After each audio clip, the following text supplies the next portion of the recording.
मेवणे बुवा, ओ दाजी काय म्हणता, कसे आज मी लय खुश आहे.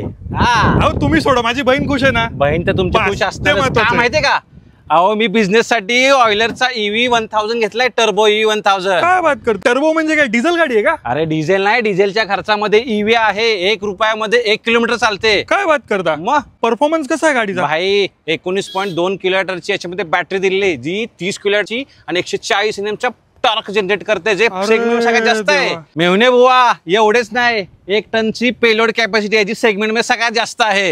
हिला इलेक्ट्रिक गाडी आहे, किती चालते एकदा चार्ज केलं? एकदा चार्ज केली की 200 किलोमीटरची रेंज आहे, याच्यामध्ये 5-6 चार्ज होते. अजून काय, बिझनेस मोठा होणार आहे मेवणे बुवा. आम्ही पण आता ऑइलर टर्बो EV 1000 चालवून आम्ही पण आता सफारी घेऊन येणार आहे. आवडली का नाही? आवडली का नाही? आवडली का नाही? मजा आहे. तर दाजी एवढं सगळं सांगतात तुम्ही, महाग असेल गाडी बरं का? अरे फक्त 5,99,000 सेगमेंट मध्ये सगळ्यात स्वस्त EV आहे. काय बात करता, मग चांगले चांगले, बहीण तरी खुश राहिला. ठेवणारच खुश हो.